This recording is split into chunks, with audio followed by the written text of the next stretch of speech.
جی آپ کو خوش آمدید کہتے ہیں۔ سما کی خصوصی میراتھن نشریات اس وقت جاری ہے۔ سوئٹزرلینڈ میں مذاکرات ہو رہے ہیں، ٹیکنیکل سطح کے مذاکرات ہو رہے ہیں ایران اور امریکہ کے درمیان، جسے پاکستان اور قطر چیئر کر رہا ہے، اور اب باقاعدہ طور پر وہاں سے جو اطلاعات آ رہی ہیں میٹنگز کا، ٹیکنیکل لیول کی میٹنگز کا آغاز بھی ہو گیا ہے۔ سعید صاحب، ہم بات یہاں پر ابھی مستقل یہ کر رہے ہیں کہ آگے آپ کو ہوتا ہوا کیا دکھائی دے رہا ہے؟ یہ اس وقت بڑا کروشل ٹائم ہے، اور جو دونوں طرف سے معاملات ہیں وہ بھی ہم اس وقت دیکھ رہے ہیں کہ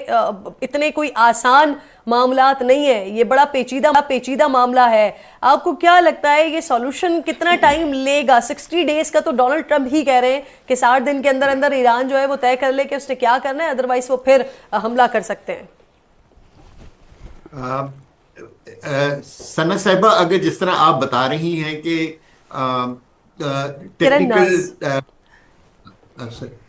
یہ ٹیکنیکل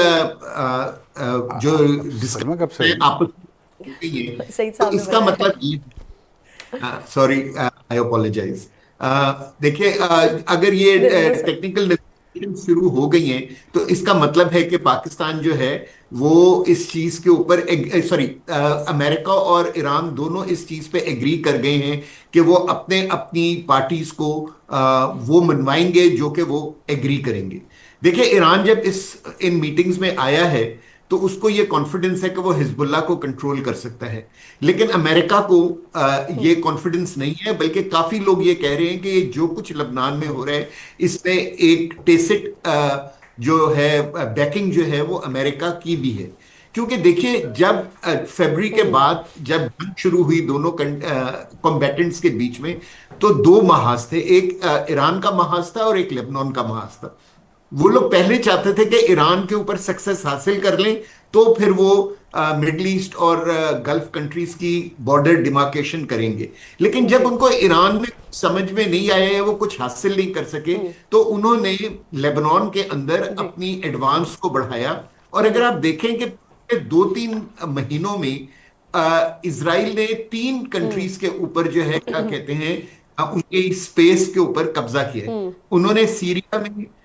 جو ویسٹ بینک ہے اس کو کراس کر کے وہ آگئے ہیں، وہ کنیترا کے قریب پہنچ گئے ہیں، جس کا مطلب ہے کہ انہوں نے سیریا سے بھی زمین قابو میں کر لی ہے۔ انہوں نے 70% غازہ کے اوپر قبضہ کر لیا، اور اب انہوں نے 25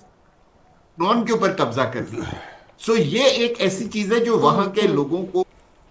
قبول نہیں ہے۔ اگر آپ آج ڈیفرنٹ پروگرامز دیکھتی ہیں تو آپ یہ دیکھتے ہیں کہ ایون وہاں کے بھی جو لوگ ہیں نا، وہ 2 کنٹریز کی طرف دیکھ رہے ہیں اپنی داد رسی کے لیے، پہلا پاکستان اور دوسرا ایران، کیونکہ ان کو پتہ ہے کہ اس وقت جو وہاں کی آرمیز ہیں، بے شک سیرین آرمی ہو، جارڈینین آرمی ہو، ایجپشن آرمی ہو یا